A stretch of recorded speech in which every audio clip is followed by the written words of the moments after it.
අයිබෝවන් අදත් ඔයාලා හැමෝම ආදරයෙන් පිළිගන්නවා මගේ YouTube channel එකට. ඉතින් මේ සති දෙකේ නම් ගොඩක්ම අපිට හිමක් මුණාටු අත්දැකීම් තමයි තියෙන්නේ. මේ කිබෙක් වලට වැටුණු පළවෙනි හිමක් මුණාටුව මේ පටන් ගත්තා විතරයි.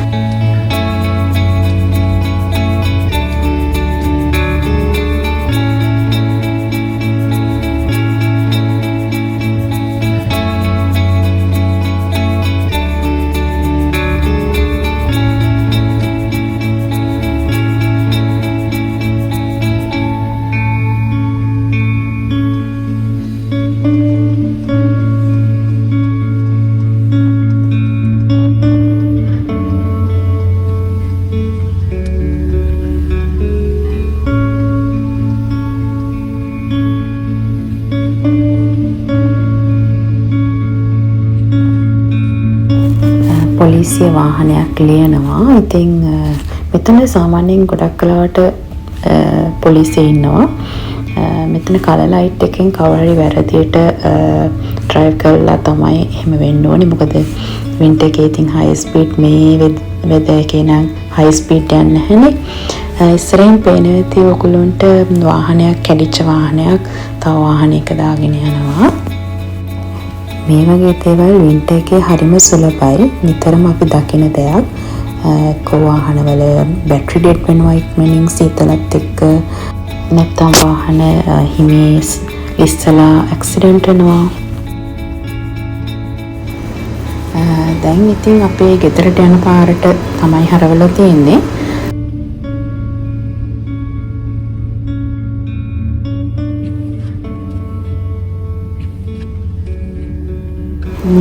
ඔය තියෙන බිල්ඩින් එක අපේ අපාර්ට්මන්ට් එක තියෙන බිල්ඩින් එකේ. ඉතින් මම මෙතන ඉඳන් හෙඩ්ලයිට් එක ගහන්නම්. එතකොට හොඳට පේනවා හිම වැටෙන වේගය කොහොමද කියලා.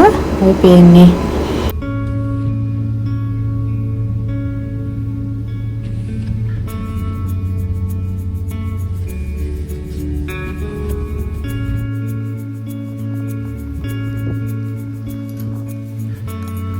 ජනවාරි 9. ඉතින් මේ දවසේ තමයි මගේ ෆ්‍රෙන්ච් ක්ලාස් එකේ 5 වෙනි ක්ලාස් එක පටන් ගත්තේ.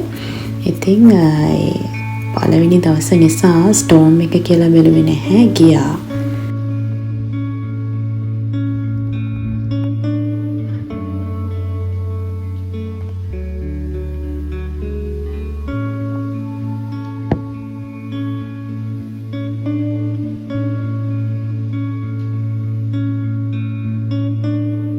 කොච්චර ඉතින් හිම වැටුණත් සමහර ජොබ්ස් වලට ඒගොල්ලන්ට යන්නම වෙනවා.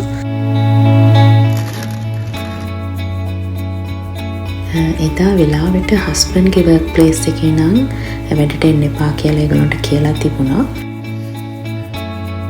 මේ ඉන්නේ අපේ නේබර් කෙනෙක්. ඉතින් ඒගොල්ලෝ තුදේ වැඩට යන්න හැදුවා. සවල් අරගෙන හිම අයින් කරා වාහනේ ඇස්සේ තියෙන ඒවත් වාහනේ ගන්න බැරි වෙලා.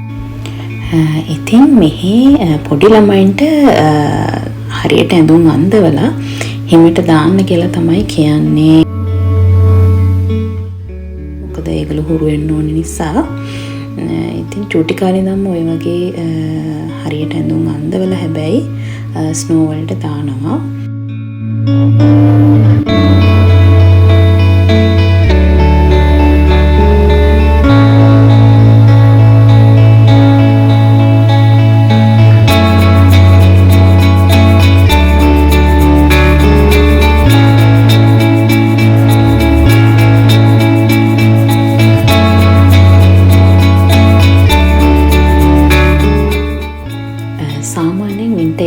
කාලෙට ඔය මානසික ආතතිය වගේ දේවල් එන්න පුළුවන්.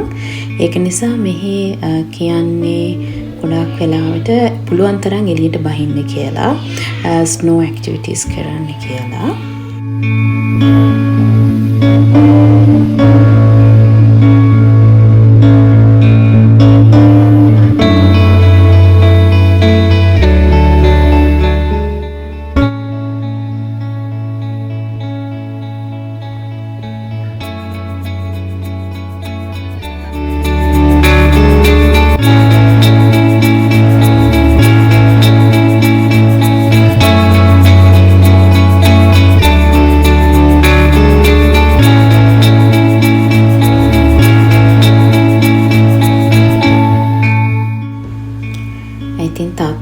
පොඩ්ඩක් රවුමක් දාලා ඉන්න ගියා. ස්ටෝම් එකේ කොහොමද බලන්න.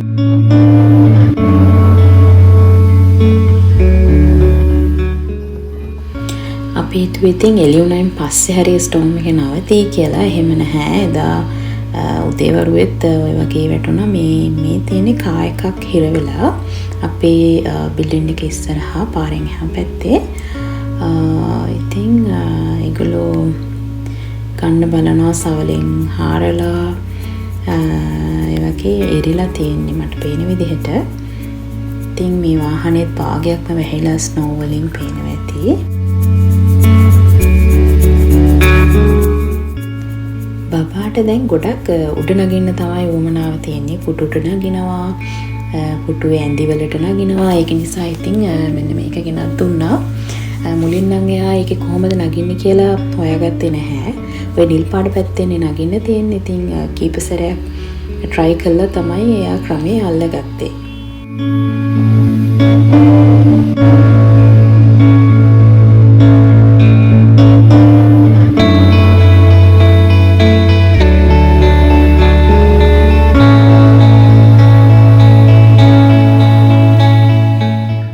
ඉවෙන්ට් එකේ පළවෙනියට ආපු හිමකුණාට්ටුවෙන් දවස් 4කට විතර පස්සේ දෙවෙනියට හිමකුණාට්ටුවකුත් ආවා.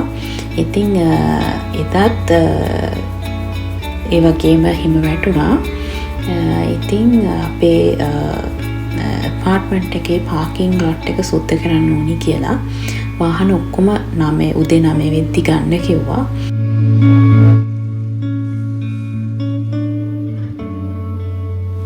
මේ ඉතින් අපේ පාකින් ලොට් එක සුද්ධ කරන වෙලාව මේ වගේ වාහන උදේ රෑ කියලා නැහැ. ස්නෝම් එකක් තියෙන වෙලාවට ඉතින් හැමතිස්සෙම හිම අයින් කරනවා පාරවල් වල.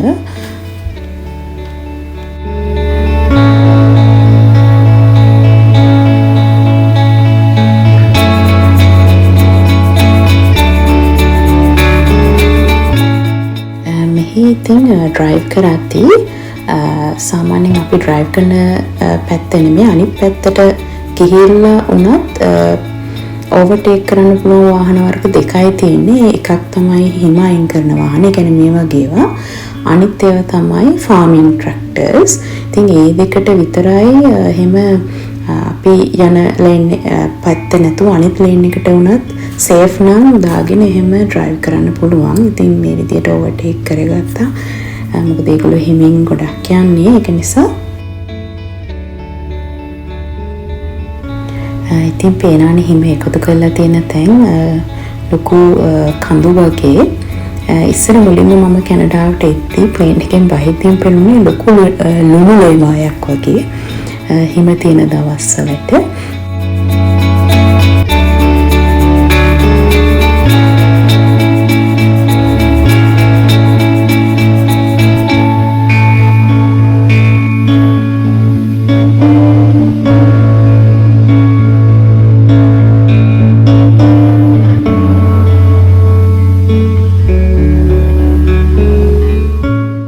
ගේ කිට්ටුවම තියෙන තවත් රෙස්ටොරන්ට් කීපයක් එක ළඟ තියෙන තැන. ඉතින් බෙන් ඇන්ඩ් ෆ්ලොරෙන්ටින් නම් ගොඩක් හොඳයි බ්‍රාන්ච් වලට.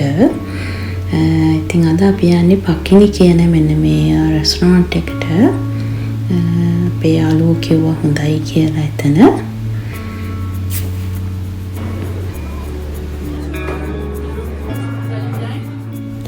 ගොඩක් රෙස්ටොරන්ට් වල මෙහි ඉතින් බබාලට මේ වගේ මොන හරි දෙනවා පේන්ටින් වැඩක්. එතකොට මොන හරි ලියන්න කියන්නේ කොළ ඒ වගේ දෙනවා යතිම.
සෝස් එකක් ඕඩර් කරන හැමෝටම මෙන්න මේ ග්‍රිල් එකට ළඟට ඇවිල්ලා තමන් කැමති තරම් බ්‍රෙඩ්ස් එහෙම ග්‍රිල් කරගන්න පුළුවන් කැමති දෙයක් දාගෙන. ගොඩක් සෙලක මෙතනට ඇවිල්ලා හිටියා මොකද කුණාටු දෙකකින් පස්සේනේ ගොඩක් වෙලාට එළියට පහින්න පුළුවන් වෙන්නේ මිනිස්සුන්ට.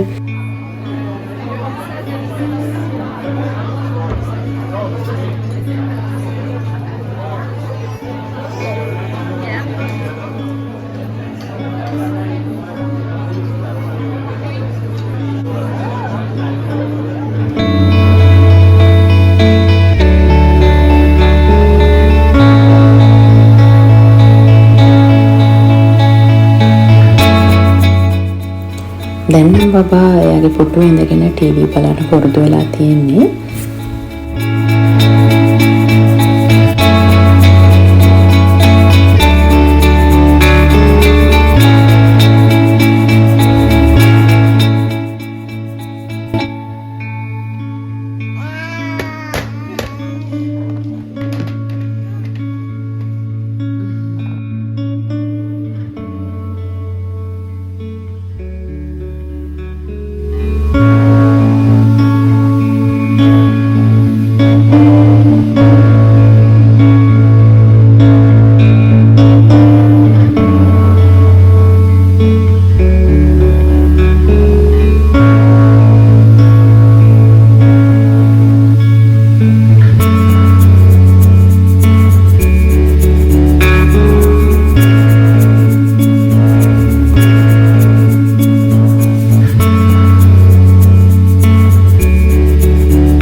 Acura කියන වාහන ඩීලිං කම්පැනි එක. ඉතින් Acura කියන්නේ ලංකාවේ නම් අපිට පුරුදු නැහැ.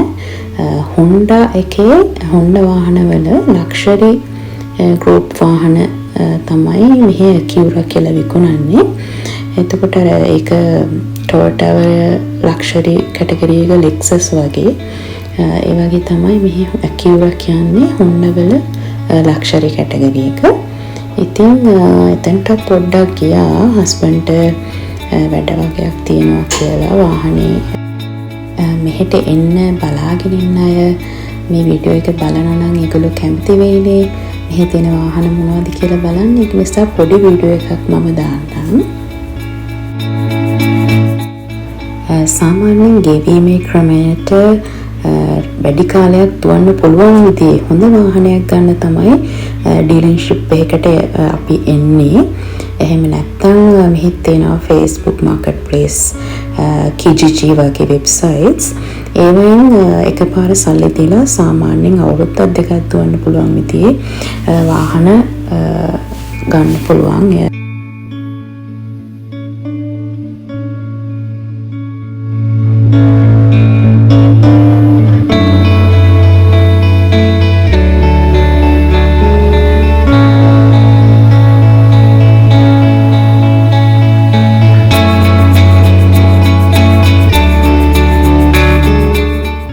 එහෙනම් තවත් වීඩියෝ එකකින් හම්බ වෙනකම් ගෙන් එන්නම්. හැමෝටම ජය වේවා.